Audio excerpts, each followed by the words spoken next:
Bismillahirrahmanirrahim. Kalimat bismillah saja udah menjelaskan tentang lurus. Kita harus memahami definisi jalan lurusnya. Tidak berbengkok. Nah, dia tidak akan mungkin ada kebengkokan di dalamnya. Itu lurus. Artinya tidak ada kebengkokan. Pertama, dipahami dulu definisinya. Apa perbedaan antara cahaya dan sinar? Gini. Bisa bengkok. Nah, kita pahami dulu. Kedua hal ini hampir mereka samakan. Bulan tidak memiliki cahaya. Bulan itu hanya memantulkan sinar. Sinar apa? Sinar bulan. Dari mana? Sinar matahari. Kenapa saya sebut ini sinar? Seperti lampu. Ini lampu ini cahaya atau sinar? Sinar. Karena syaratnya sinar itu menyebar. Dan akan mengalami pembiasan. Dan akan mengalami kebengkokan. Dan akan mengalami atau menghasilkan bayangan. Karena dia tidak bisa menembus. Itulah sifat-sifat sinar. Nah, cahaya tidak akan bisa dibengkokkan. Cahaya tidak menyebar, tidak melebar gitu. Tapi cahaya ini adalah lurus. Dan lurusnya tidak akan bisa dibengkokkan. Itu sifat cahaya. Dan tidak ada satu penghalang pun. Karena tidak menghasilkan bayangan. Inilah cahaya. Kenapa dia tidak menghasilkan bayangan? Karena dia tidak bisa dibatasi. Arti tembus, menembus. Nah, kita simpan dulu kategori ini. Maka saya katakan, bumi, tanah, langit dan udara, kalau definisi orang mengatakan agama, maka saya katakan semua ini punya agama. Bumi punya agama. Tanah punya agama. Langit punya agama. Semesta ini punya agama. Jadi agama itu bukan sekedar atau seorang pemahaman agama pada standarnya, Islam, Kristen, ya, Hindu, Buddha. Bukan seperti itu. Karena mereka tak mengerti agama itu asalnya dari Sanskerta. Maka mereka mengaitkan agamanya adalah din. Dalam Quran sebut din. Din bukan agama. Terang saya katakan, din ini bukan agama.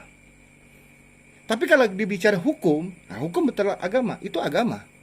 Hukum itu tujuannya untuk agama. Dan agama itu adanya karena adanya hukum. Kenapa saya katakan agama dan hukum? Karena itu tidak. Agama itu kacau. Agar tidak kacau, harus adanya hukum. Atau dalam bahasa lain, dalam alam ini keseimbangan. Kalau alam tak ada seimbang, kacau enggak? Kacau. Berarti di dalam alamnya ada agama kan? Ada. Kalau tanah ini tidak adanya keseimbangan, tidak ada hukum, tidak ada hukum alam, kacau enggak? Kacau. Maka agama tidak kacau. Agama ini apa? Gini, kalau telinga nih berdengung, bergema, kacau enggak? Nah, coba kalau dia seimbang, tidak bergema. Enak enggak? Enak. Artinya adanya keseimbangan. Nah, kemudian kita balik lagi tajuknya. Kenapa saya katakan dinallah atau awaludin ma'rifatullah? Maka banyak penyimpangan terjadi dalam masalah ini. Kita kembali pada manuskrip. Kenapa dikatakan dinillah atau dinallah? Din itu kalau diterjemahkan dalam frase huruf secara muhkamat furqan, dal itu takdir atau perjalanan. Karena dia bukan dan, bukan dun, din, karena harkatnya, sebutannya, kalau disimbolkan itu harkatnya di bawah, itu artinya penghubung atau terhubung. Ada nun. Benar. Nah, kalau diterjemahkan begini. Jalan ya menuju cahaya Allah. Kalau orang memahami setengah nih, oh berarti Allah ini cahaya. Oke. Allah bukan cahaya. Karena jalan cahaya itu simbol dari lurus. Karena syaratnya lurus harus ada cahaya. Karena cahaya itu adalah sifatnya lurus, tidak bisa dibengkokkan.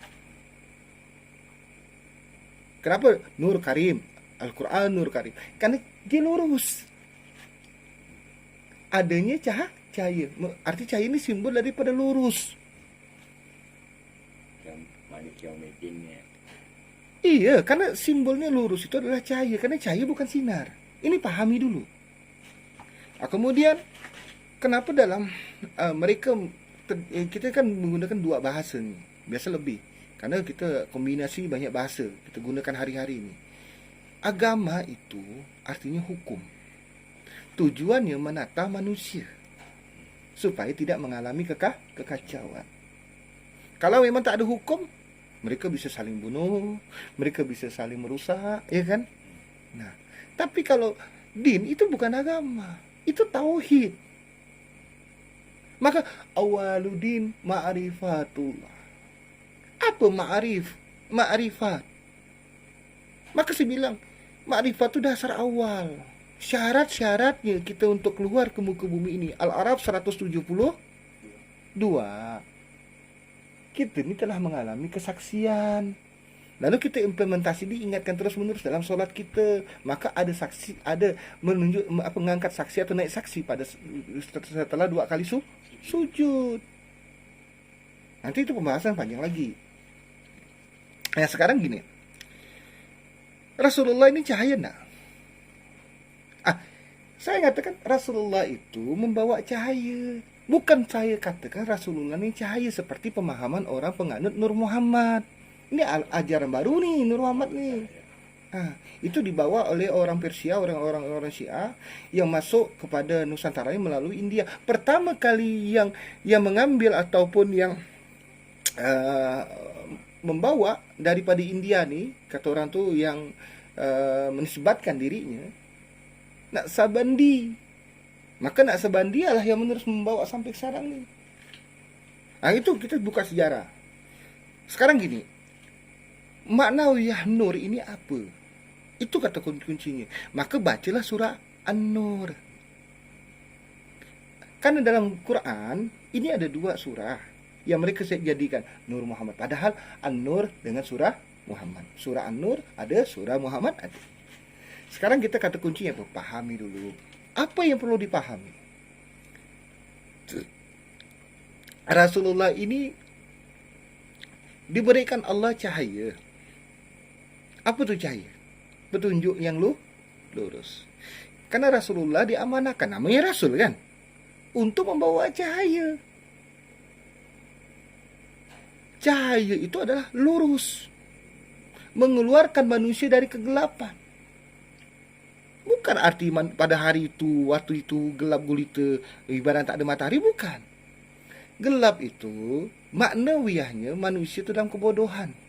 Manusia itu bisa semua pun dianggapnya jadi Allah. Maka dikenal Tuhan. Nah, saya pernah bahas Tuhan itu artinya dewa. Banyak mereka dewa kan. Kalau dulu di Arab ada nama Lata, ada Uja, siapa lagi? Belum lagi di Yunani, belum lagi di Romawi, belum lagi di Persia. Boleh tanya orang-orang pagan. Makanya saya katakan maknawiyah nur itu adalah lurus. Artinya satu-satunya yang disebut lurus adalah cahaya. Karena cahaya itu tak bisa dibatasi. Dinallah, kalau saya terjemahkan jalan penghubung cahaya Allah atau jalan menuju cahaya Allah. Kalau orang dia memahami ini seakan-akan bahasa saya Allah itu cahaya. Padahal kalau sebenarnya jujur, jalan cahaya menuju Allah. Ini supaya enggak salah paham nih.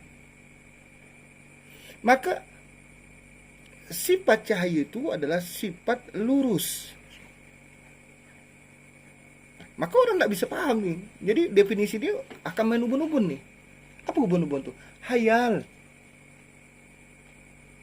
Mereka menyimpulkan, mereka menghayal. Lalu mereka menjadikan definisi cahaya itu seperti sangkaan mereka.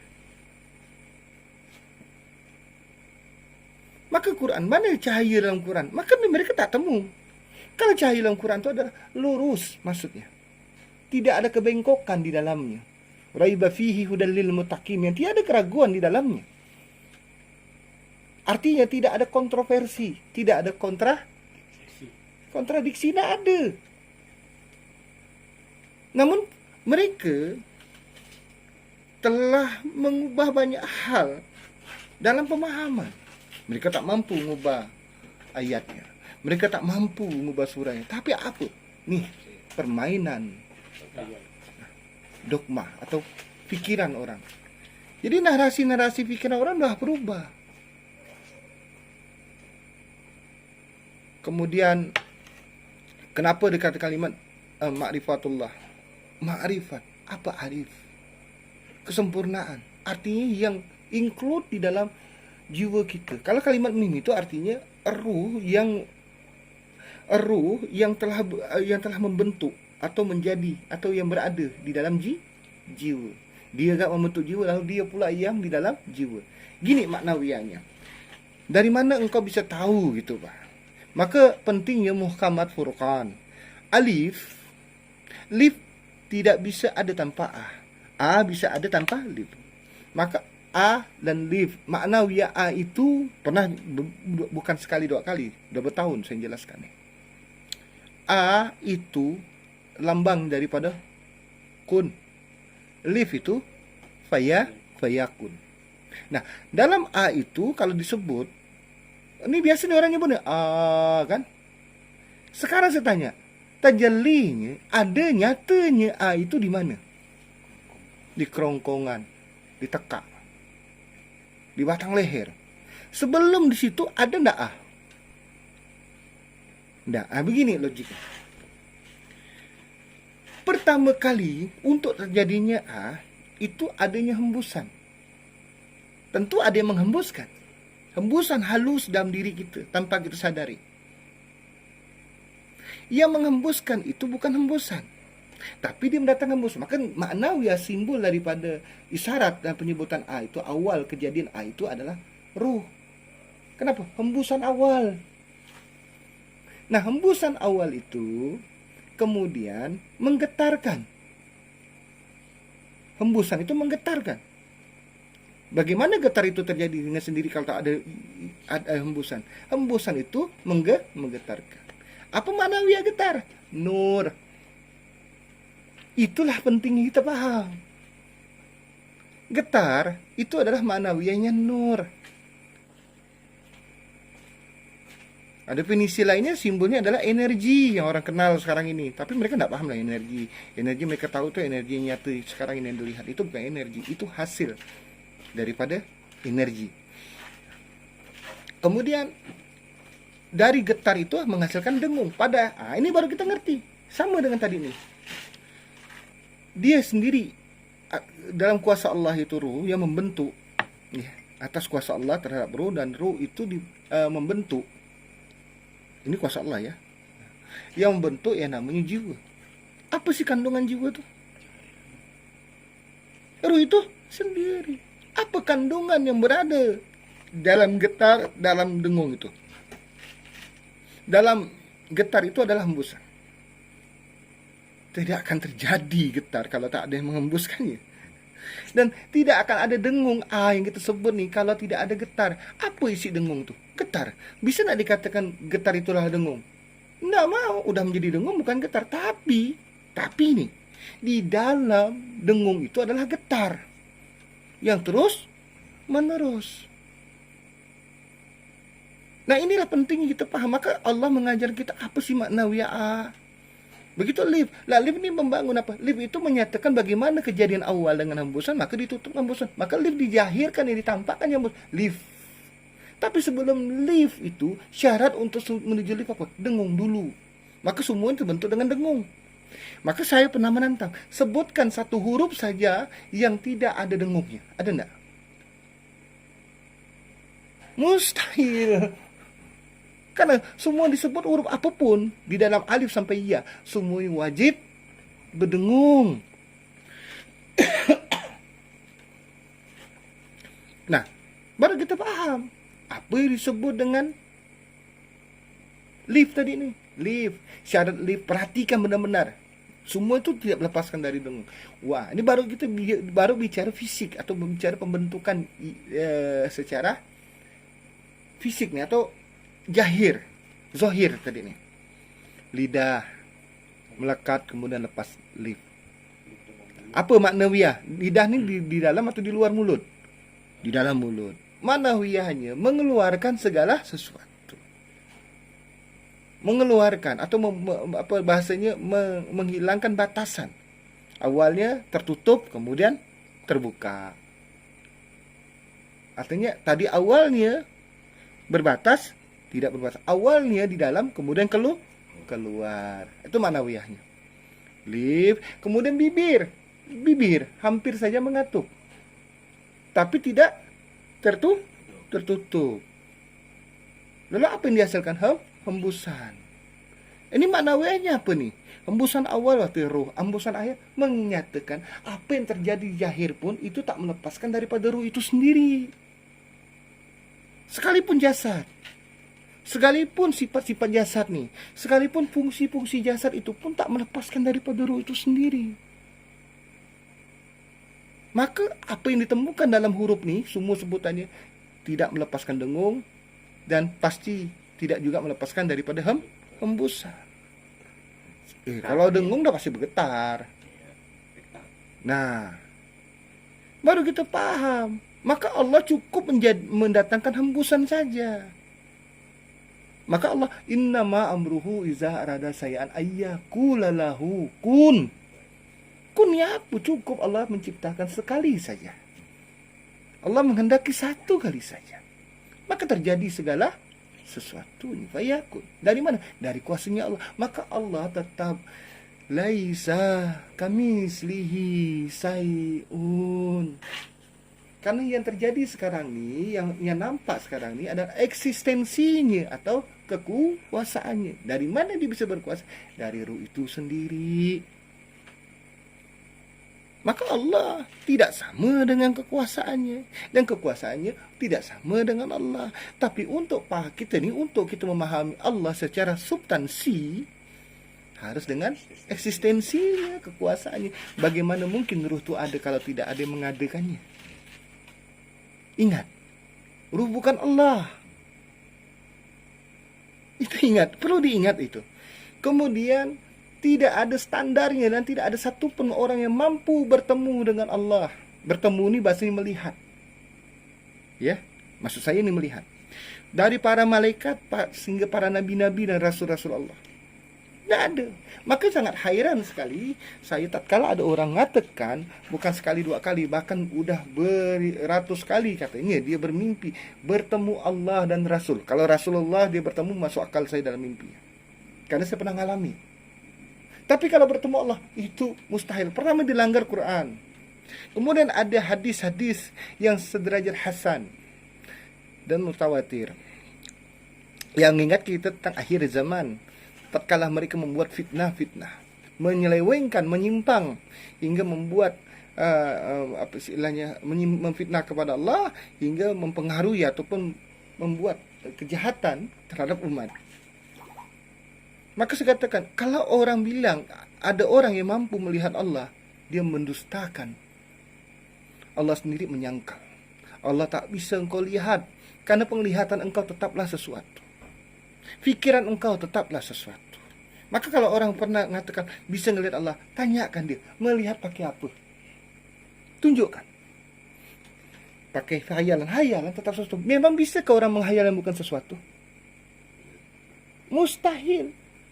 Sekarang begini, bisa enggak melihat dengan mata mana? Mata zohir ke mata batin? Serah mau sebut apa. Bisa enggak pandangan zohir dan batin ini melihat yang bukan sesuatu? Mustahil. Oh, bisa lihat itu tetap sesuatu. Sesuatu makhluk. Ingat. Maka mustahil bisa engkau lihat.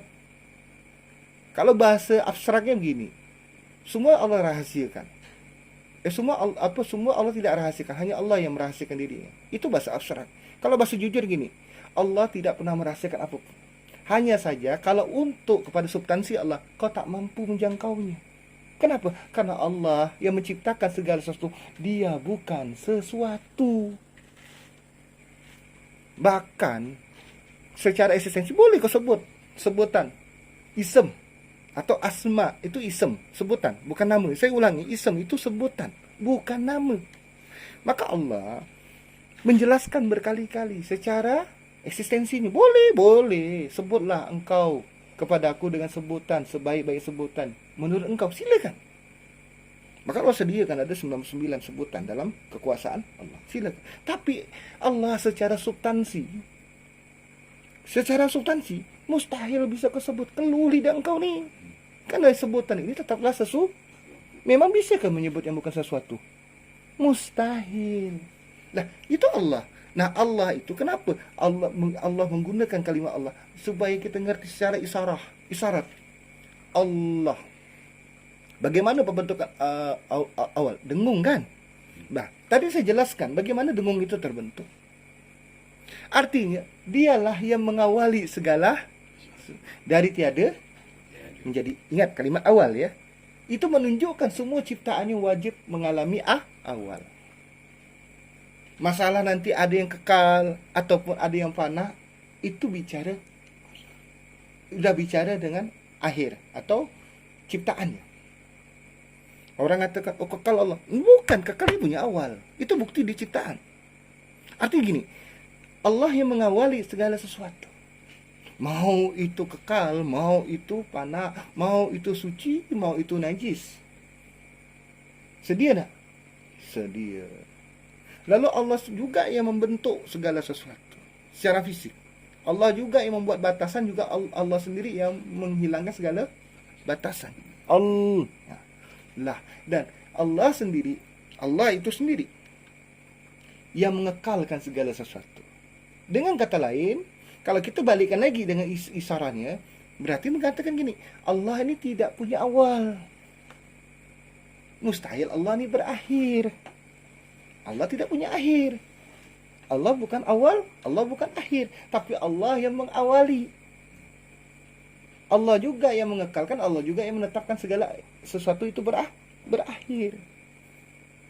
Ini isyaratnya, sehingga Allah tidak bisa keucapkan. Maka manawi sebutan Allah itu adalah caranya kita diajarkan untuk paham, memahami dari eksistensi Allah untuk memahami yang substansi.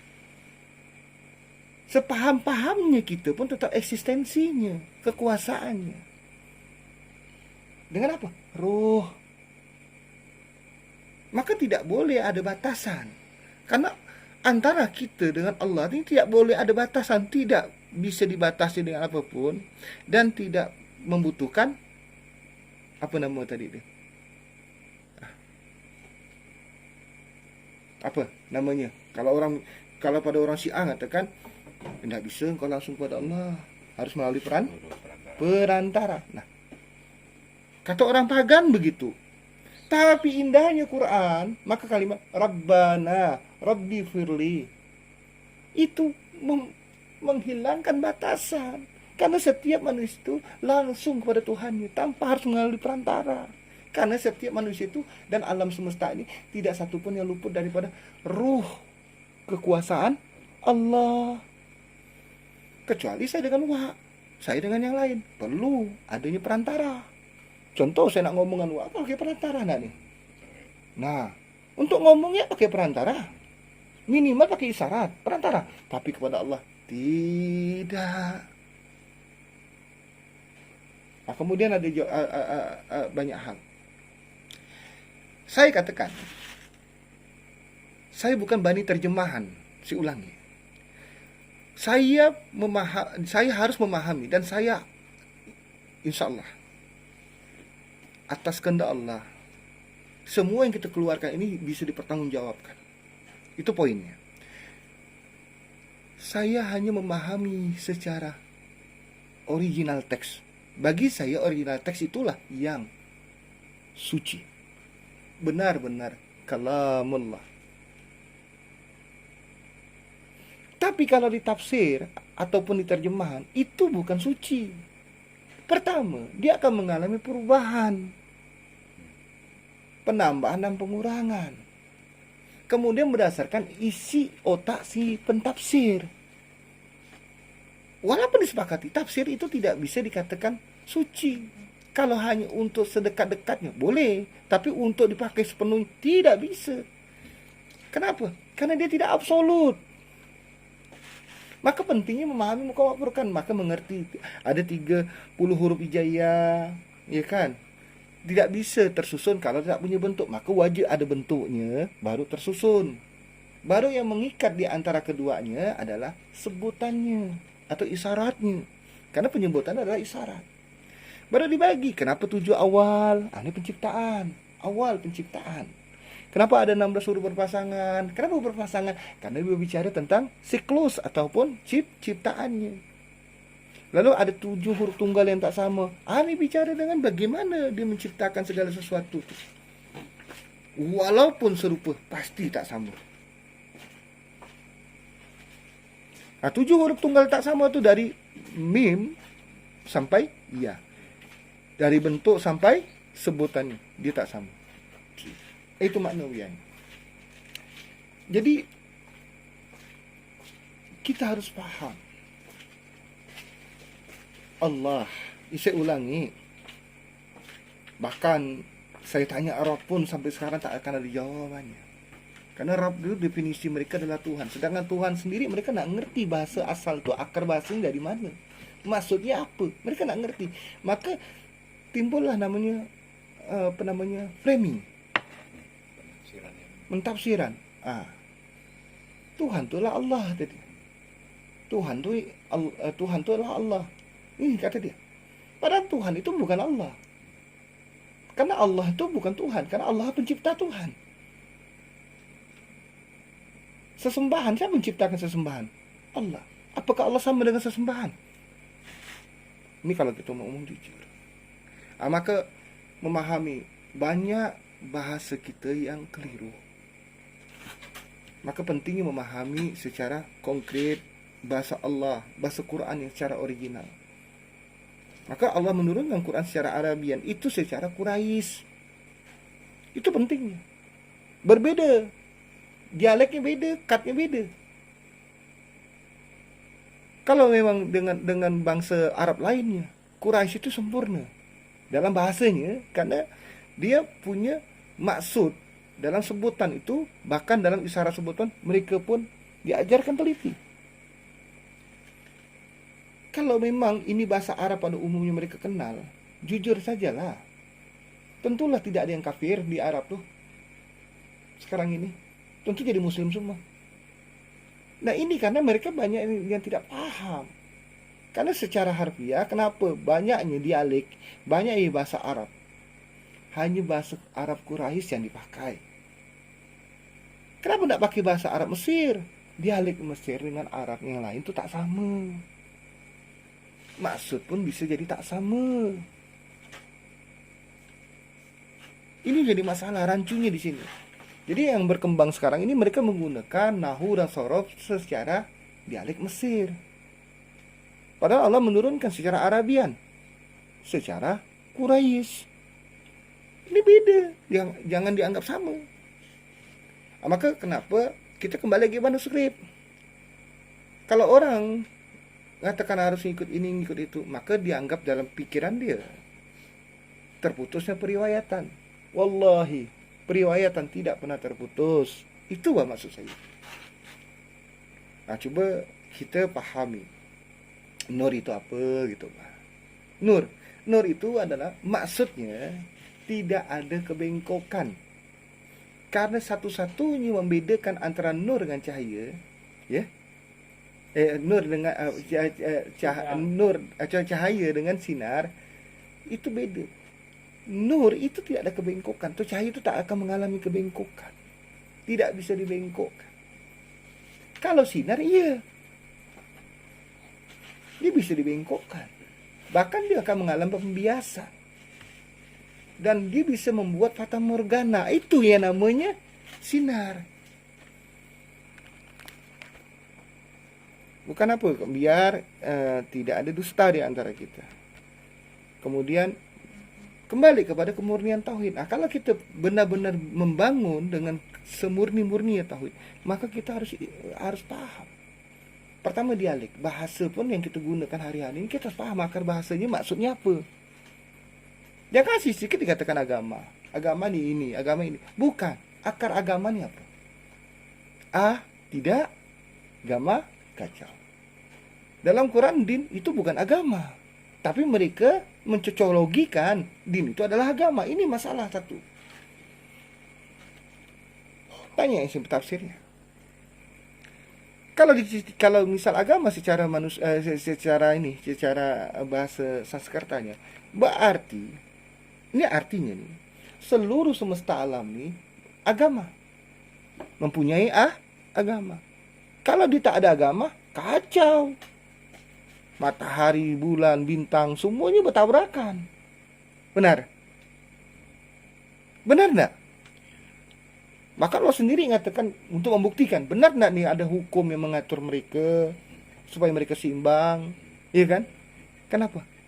Agar tidak kacau. Bukti enggak ada agama tuh?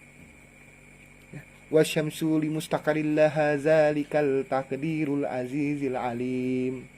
Kemudian bahasa lain kalau ditafsirkan secara pendekatan umumnya, tidaklah mungkin malam mendahului siang dan sebaliknya. Definisinya adalah hukum. Kalau kita manusia ini adalah hukum. Supaya apa? Tidak adanya kekacauan. Kalau dalam kita Islam ini syariat ini, nah itu betul agama. Agama dalam Islam itu adalah syariat, hukum. Dalam alam ini ada namanya agama alam, itu hukum alam. Nah, tapi kalau kita bicara din ini beda cerita. Din itu artinya jalan menuju cahaya atau jalan cahaya menuju Allah. Kenapa dikatakan kok jalan cahaya? Jalan itu lurus. Karena sifat cahaya itu lurus. Tidak bisa dibatasi, tidak bisa kata orang dibengkokkan. Kenapa? Karena ditembus-menembus, maka dia tidak mempunyai bayangan. Beda dengan sinar. Sinar apabila kita kena sinar saja akan pasti mempunyai bayangan. Iya kan? Nah, begitu. Jadi mudah-mudahan dari apa yang kita bahas supaya ngerti, oh ini maksudnya. Kalau enggak begini kan nanti kacau nih. 18 tahun bukan waktu sebentar. Saya pernah pertanyakan, apa itu namanya? Rob. Apa maksud Rob? Apa arti Rob? Arti Rob itu apa? Tetap orang katakan Tuhan. Enggak. Maka kalau saya katakan alhamdulillah, segala puji bagi Allah, Rabbil alamin. Ini kalau diterjemahkan. Yang berkuasa. Ini benar. Yang kekuasaannya atas semesta alam. Bukan berarti dia Tuhan. Tuhan itu sesembahan. Ilah. Sesembahan. Ilahi. Alihi. Itu sesembahan. Maka Allah sendiri membantahnya. La ilaha. Tiada sesembahan. Tiada Tuhan atau dewa atau sesembahan. Hanya Allah. Illallah. Tapi kalau mereka tak paham akar bahasanya, nah semua dianggap Tuhan. Ini masalah. Lalu Allah pun kita setarakan dengan dewa. Bahkan dewa pun kita anggap Allah. Ini masalah.